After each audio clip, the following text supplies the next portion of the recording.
Welcome to Outside Voices with me, Mark Bidwell, where I talk to remarkable and compelling leaders from the worlds of business, arts, sports, exploration, and academia.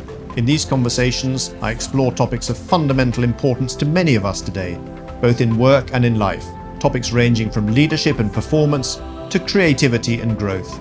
Outside Voices has a very clear purpose: to bring fresh and diverse perspectives that help listeners navigate the world we live in.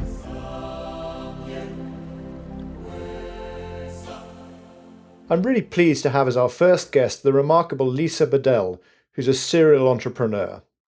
As CEO of futurethink, she works with executive teams in some of the world's most successful companies, helping them create the conditions for innovation. You're going to enjoy this interview, I think. I certainly did.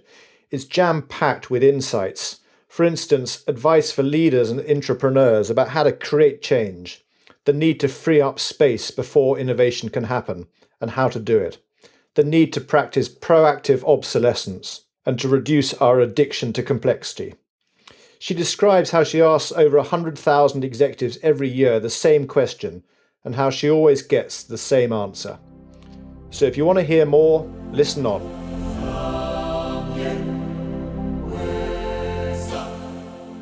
So welcome to the show, Lisa. Oh, thanks for having me today, Mark. So to get into this, can you tell me what led you to found your company futurethink? So I like to call it strategic luck. I was a recovering ad agency person, and I was always I was a very strategic person in a very creative environment. I loved the mix of the two.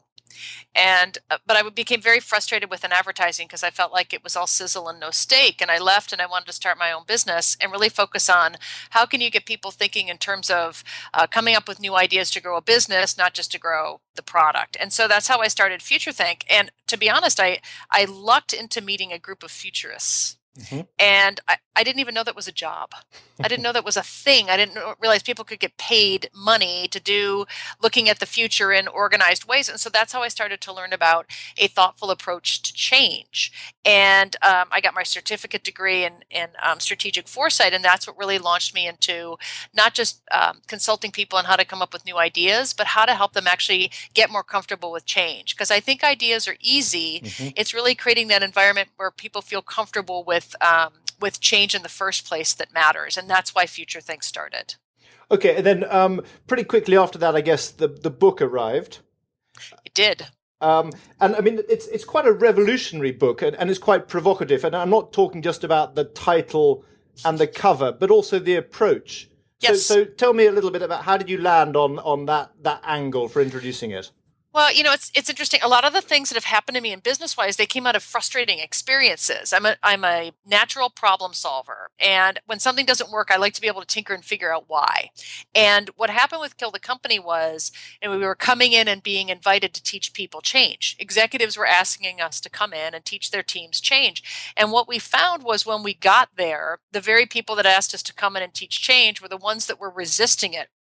When we got into the room, it was kind of like, here, teach change, but not that much.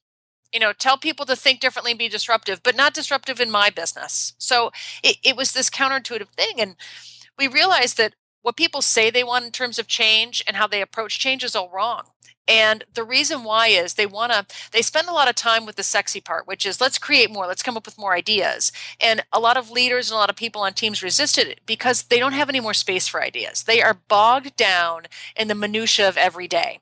And so for you to be able to start change, you have to create the space for it first. And what we realized was Kill the Company was about how do you get okay with identifying problems, getting rid of things, stop doing things to begin with, so then you can create the space for people to really feel comfortable to change. Asking people to take on more does not work.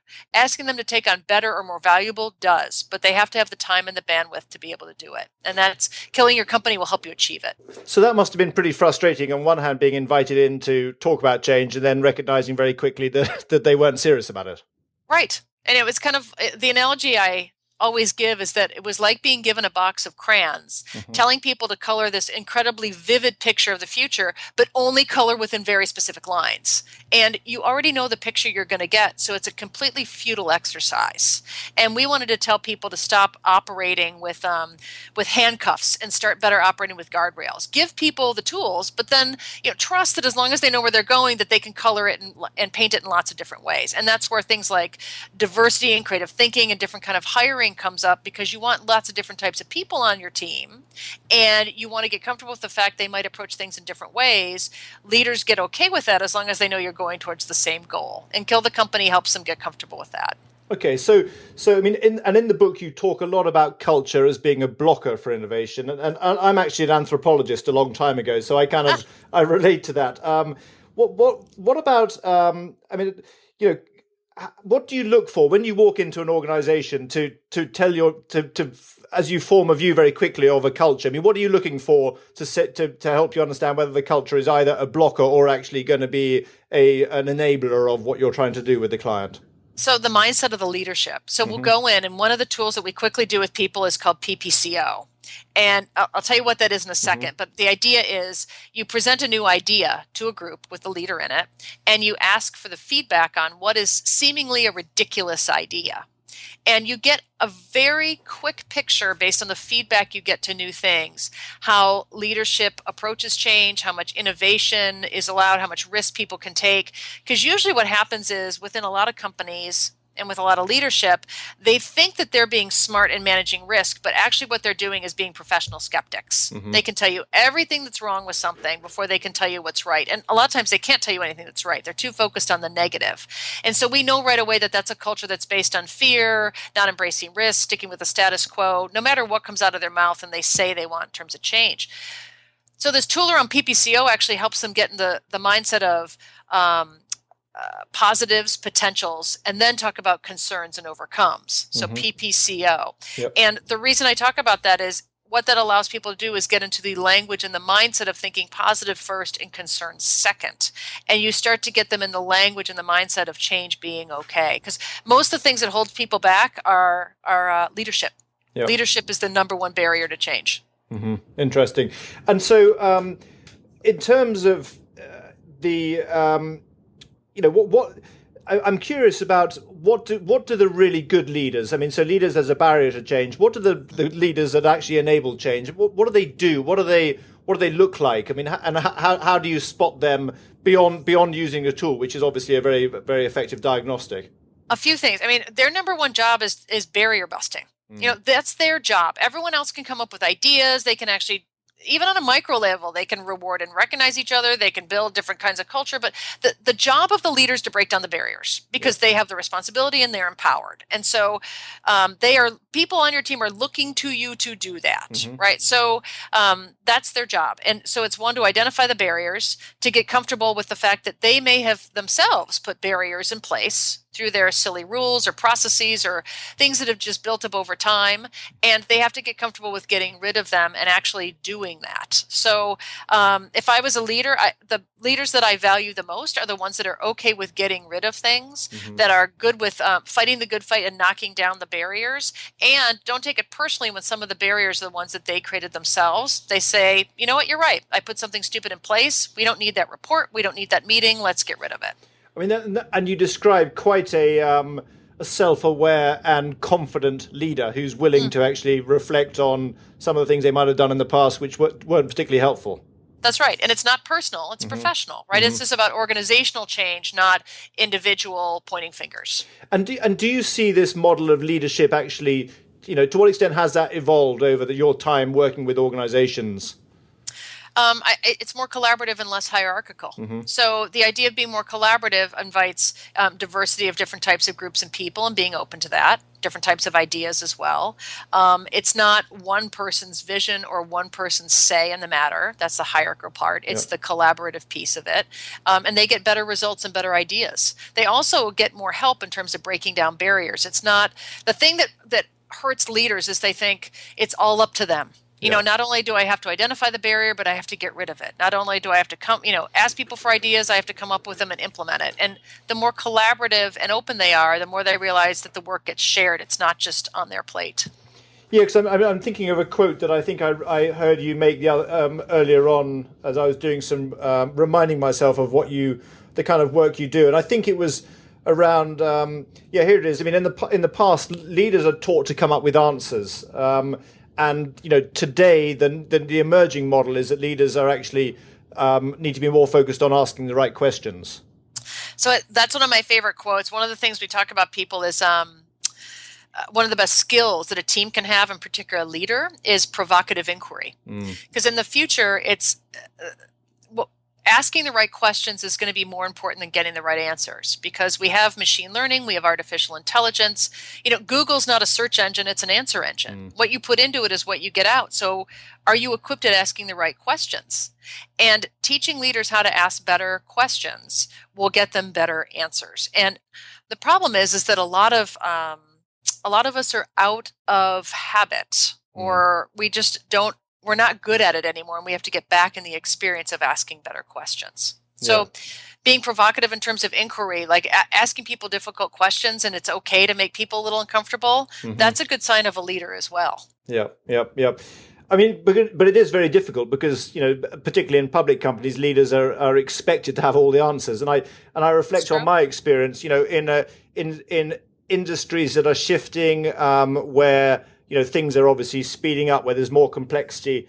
It's the default position is to go back to hold on to what you know versus embracing the uncertainty.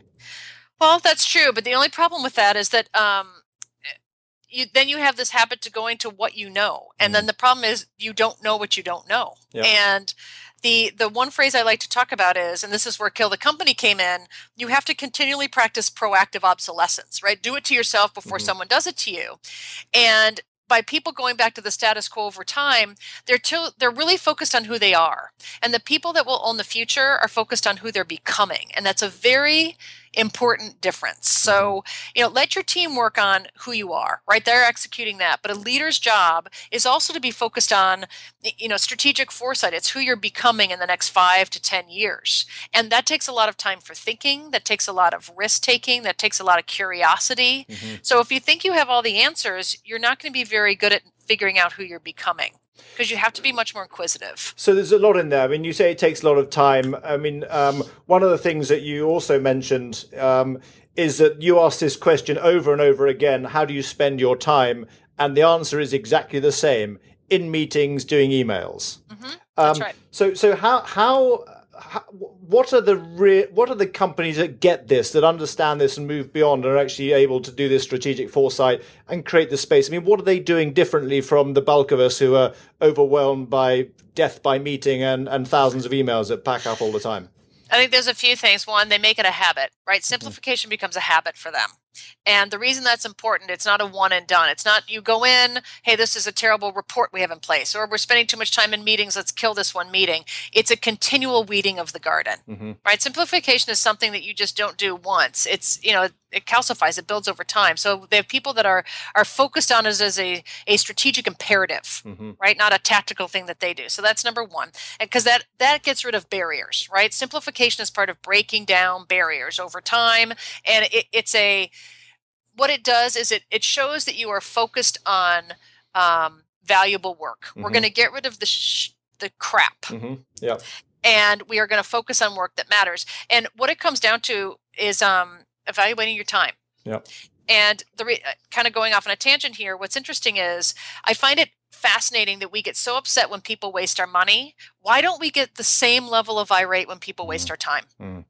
Why? I mean, why aren't we valuing that? And so that's what we kind of get at with simplification here in terms of companies. So the ones that are doing it well they're simplifying because they know that time is actually it's equity. And it's something that should be valued. It's capital. That's number one. The second thing is I think that people are really good at being able to kind of move forward with this innovation or strategic foresight is they have a better time horizon. They have a better risk level. What do I mean by that? People that have a better risk level, they look further out. So I know that there are certain pharma companies, let's use that as an example, They're highly regulated. They have long time horizons. But there are certain pharma companies that only really look out the next 1 to 3 years. There are other ones that look out. They bring us in to say, tell us the future of pharma 2050. Yep. And that to me, I know that, yes, they're simplifying on the inside. That's great. They're getting rid of the weeds. But at the same time, they have a group of people that are looking very far out in terms of who they're becoming. And what that says to me is they are willing to take longer term risks. And I would rather bet on that company. So they do it on both ends, right? They simplify and they look long term. And is it reasonable for a leader, a CEO of that kind of environment to be able to do both, or do they? Because these are public companies often with shareholders banging on the door saying, "What's the quarterly numbers look like?" I mean, how do you see leaders managing that? And secondly, how do you see people in the trenches managing that tension? Because the deeper you go into the organization, the harder it is to manage that kind of thing, right? But I think at the same level, like they already do it using different language. Like some people are very pragmatic. They're really good at cutting costs and the bottom line. That's simplification on one level, right? So I'm just calling it something else, and they need to get comfortable with the fact that simplification gets down to the task level. It can be the unit of work, and that sounds very unsexy, but that's where the problems lie, right? And that's where you can find the nickels and dimes and things like this that really can make a difference in terms of being more effective in boosting the stock price. So yes, I think simplification from a strategic perspective, a CEO should do that. And I also think from a strategic foresight, they have to do that. Stop being so, at least pardon the U.S. perspective, but being tied to quarterly earnings is just, I think, a death match. Yeah. So they need to have a team, I would think, call it the CSO, can own strategic foresight. And I hesitate to say the COO can own simplification, but if it has to sit somewhere in the organization, it's probably there. To be honest, I think simplification at some point has to be it's either a separate group. Some people are starting to be CSOs, Chief Simplification Officers. Really? Which I think is fascinating. Or it can sit within HR, which does not seem intuitive at all. But the reality is the purpose of simplifying to create that space for more is it's if you get the work right, you get the culture right. We spend way too much time on cultural aesthetics of colorful walls and whiteboards and all this stuff. It doesn't matter. What matters is the work that we do every day. That is culture. And if the work that we do every day is meetings and emails, then people are going to leave. So simplification is a retention strategy and a recruiting strategy. So I don't know if that's the COO or frankly the CHRO, but it could fit in either bucket. Yep. So, I mean, one of the things that I like about your book, I mean, we talked about it being quite provocative, is you talk about the power of the middle of the organization to drive change. And this is why it's sort of a little bit sort of almost Marxist or certainly revolutionary from that point of view. Well, certainly by the cover. Now, many listeners would welcome your advice. So if you're an entrepreneur, so let's say a 30-something individual deep in the bowels of an organization, frustrated because they see things happening far more quickly in other organizations and they've got good ideas, but they're having difficulty moving stuff forward. What advice would you give them to, around simplification or other certain tools that you've got in Kill the Company that would help them, to build the momentum around the change or the innovation that they're championing? So, the unit of analysis here is more of the entrepreneur, if you like. Sure. I think that the difficult thing about being in the middle is you feel you don't feel quite empowered. You're responsible, but not empowered often. Yeah. And I think what has to happen is you have to look at yourself first. And that's what I tell everybody. Be individual about it and say, what can I change? Within the purview where I operate every day, forget about bitching and complaining about mothership or bitching up, what can I change within my group? So that starts to make you feel empowered about what you can get rid of or stop doing. And then you can start to move it up. And I think the way that you start to move it up and create a bigger sphere of influence is don't call it innovation, call it efficiency. And it's just a different word, but it's the same thing. So, by killing stupid rules, that's a big tool that we have. Bosses love it because what you're doing is creating the space for change, but what you're telling them is you're driving efficiency. And that gets comfort with the boss. It makes you empowered, and you're getting the end result that you as a middle manager want, which is more time to think and more space for innovation. So can we go into this talk? And I think we're going to make this available to the listeners once in the show notes. But how does this tool, for those who haven't read the book yet, how does the tool work, and what benefits can an organization derive from it? Yeah, I'm very biased towards Kill a Stupid Rule because it's simple, it's easy, and everyone loves it because they get it right away. Everyone has rules in their organizations that are stupid, they've built up over time, and they'd love to get rid of. And the basic premise is this. If you could eliminate or kill 2 rules that hold you back from being more innovative or more effective at your job, what would they be? Okay. You give people 15 minutes. They can either do it individually or you can pair them with someone in their group. And what's amazing to me is at the end of 15 minutes, they usually want more time because there are so many things they come up with. Yep. And most of the things they come up with are not rules. They are day-to-day general workplace annoyances. Things like, I'm very annoyed that, the number of meetings, emails, reports, policies, procedures, dress codes, number of sign-offs, and it goes on and on and on. And some of these are kind of rules or processes, but many of these are assumptions. Mm-hmm. And what happens is you ask people then in your group to kind of post on a wall, what are all the different rules and things that we've come up with that you would want to kill right away? And you can see themes. You can start to have discussions. I've actually been with leaders before where they've stood up at the wall of these Post-its and pulled them off the wall and said, who told you this was a rule? I never told you this was a rule. Don't do this anymore. So it's just about communication. The other thing it does is it allows people to identify real pain points, right? Leader's job is to break down barriers, and they can start to get some quick wins right away. So it's a quick win tool. It identifies and prioritizes barriers, and it's pretty low risk. Mm-hmm. You can actually get some things right away that create the space for change, and it makes people feel really good. Yep. It's a great way for people to say, oh man, the culture is changing. I can feel it. Yep. So when people say, what should we start with? Kill a stupid rule. Excellent. Okay. So now you've touched on this already, but let's get into the next book that you're working on at the moment. What led up to that. I know it's been quite a challenging process, yes, as I'm sure any book is. But tell me about how did you land on the topic and what's the book about? So the idea is, how do you create? It's called right now, working title, the Simplification Imperative: how to cut the complexity addiction and get to work that matters. And the reason for this is we are literally addicted to complexity. I believe within our organizations, we create the monster that we become slave to, often with good intentions. Mm-hmm. Right? We're trying to solve a problem. We've got a regulation. We're creating something new. We're expanding and scaling, and it's a lot easier to add on to versus step back and get rid of. And so this beast starts to form. It becomes a status quo. It's too hard to fight. And we just kind of fall into this trap of complexity and complacency. And why am I telling you this? I started by running an innovation and foresight company. Mm-hmm. I wrote the book, Kill the Company, because people were resistant to change. And what I really realized was they're not so much resistant to change. They don't feel empowered to do it because of what happens to them every day. And why do I tell you this? So I go out now and I speak to about 100,000 people a year. Mm-hmm. It's a lot of people, and it's all over the world. And I was wondering what was holding them back from actually killing their company. Yep. And I asked them a very simple question. I said, what do you spend your day doing? And I do this with small executive groups or huge audiences. What do you spend your day doing? Shout it out to me. And what surprised me was not the uniqueness of their answers, but the consistency of them. Because no matter the company, the country, the level of group I was talking to, the first 2 things out of everyone's mouths, when I said, what do you spend your day doing? The answer was meetings and emails. Mm-hmm. And that to me was, I say that to people and they go, I know. And the next few answers would be things like reports or policies or, things like strategic thinking and being with customers was way down the list. Mm. So we're doing all this change management and we bring all these consultants in and we spend all this money. And you know what? It really doesn't matter if we're spending our day in these meaningless tasks. And so I wanted to really help people. I'm very practical, give them the tools to kill complexity.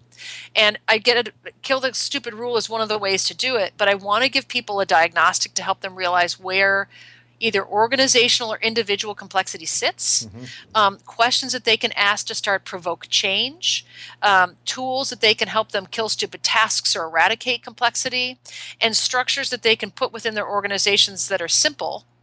It can be a chief simplicity officer, a simplification team, metrics to get simplifying, so they can start this process to happen. So we're really focused on more, mm-hmm. and I think the time has come that we have to focus on less. Yeah.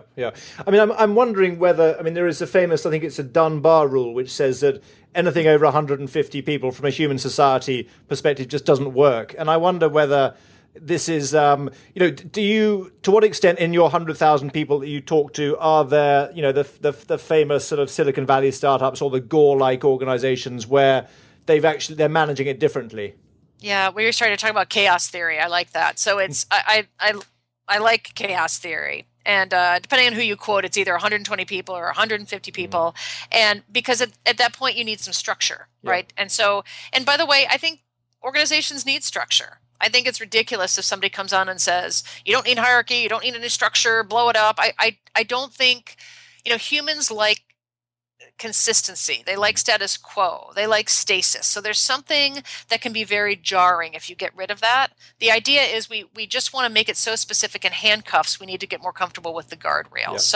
Of the people I talked to answer your question, a very small percentage of them are startups because startups get it. Yep. So most of them are those multinational big company beasts that frankly they can ride out complexity for a while because they've got a brand. They've got a name. People trust them because they're known.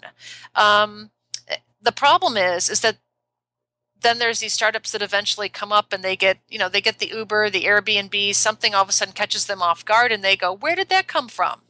Well, it's been there for a while. You just weren't looking because it was very easy to get lulled into complexity and think there's nothing you can do about it. Yeah, well, and also the value proposition for people who actually want to make change, who really want to do something with a bit more purpose, that's no longer there either for these organizations. Well, that's exactly. You nailed it, Mark, which is, it's not about doing less for people. It's, people come to work every day to do meaningful things. They don't come to work every day to do meetings and emails. And so quickly, the rose kind of dies on the vine, as they say, because they want to do something meaningful and they realize then, oh my God, now all I'm doing is meetings, reports, and emails. How do I change this? And when they can't, after a while, they leave.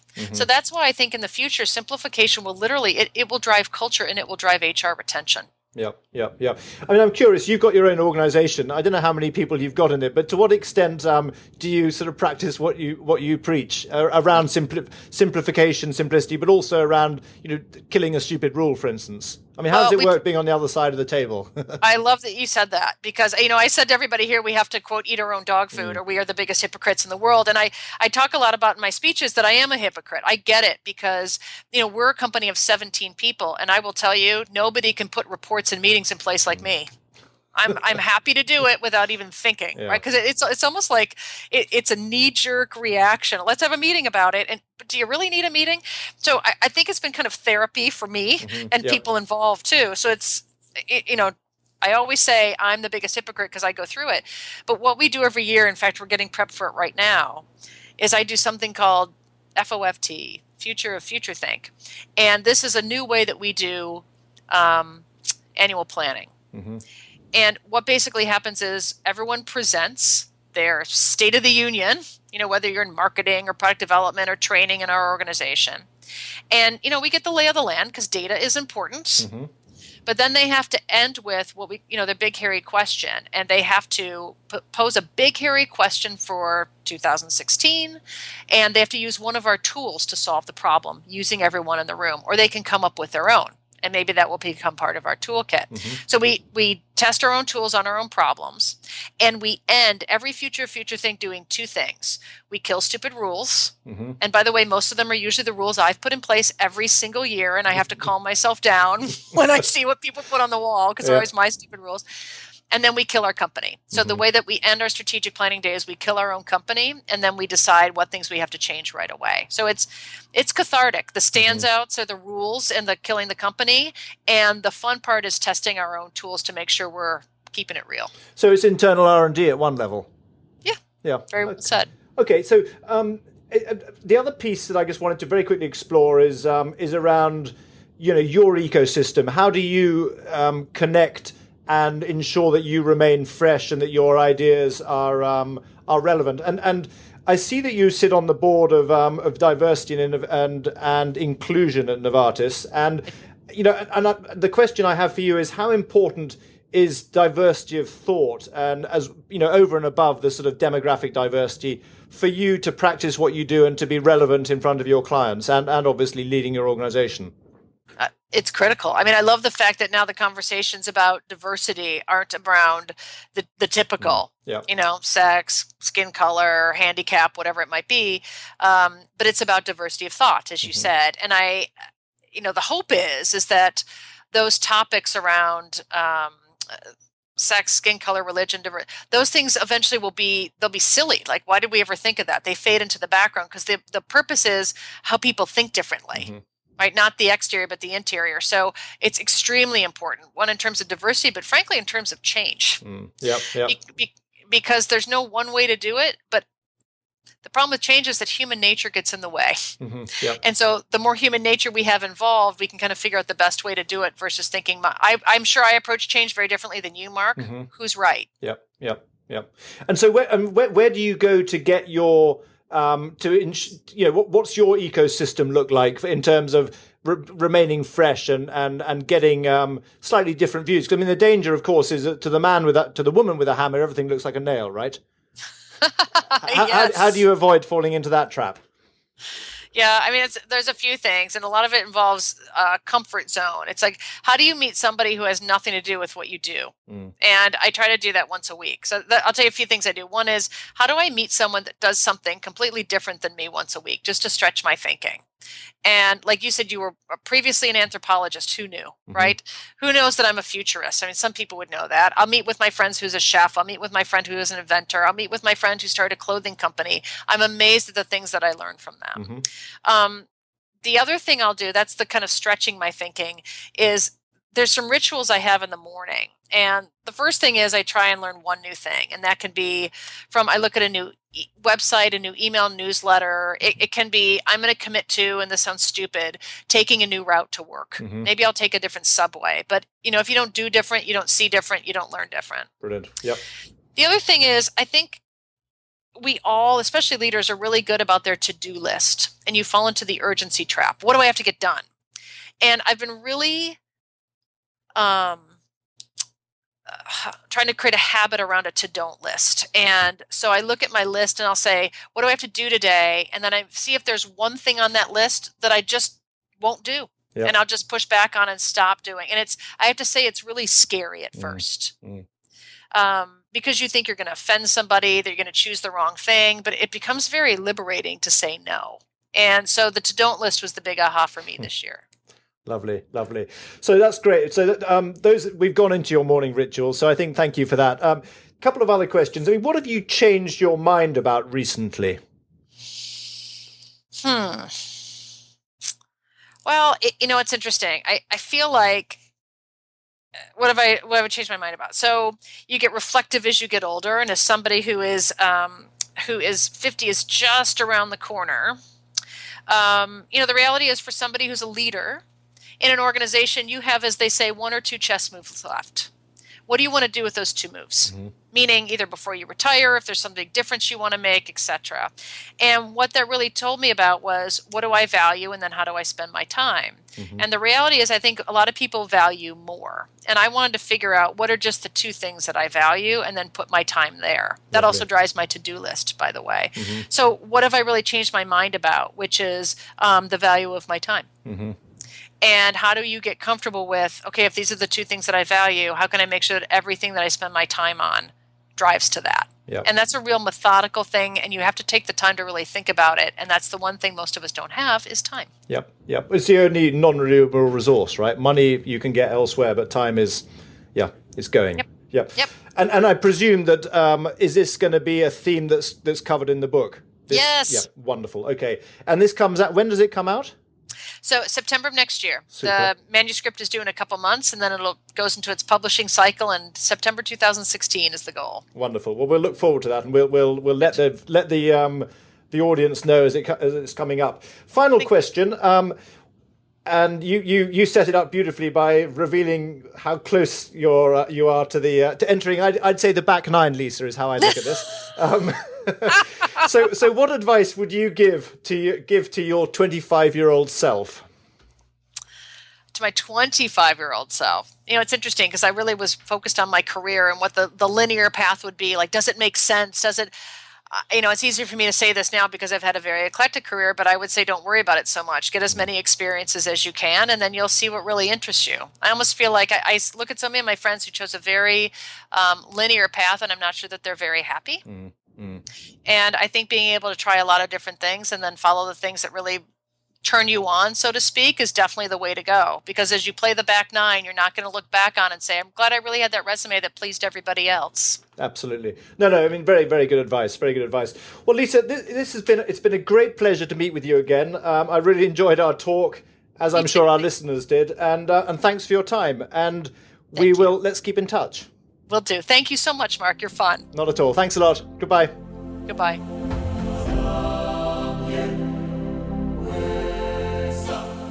This podcast is produced by Outside Lens, a business that brings you fresh and diverse perspectives that help you navigate the world we live in.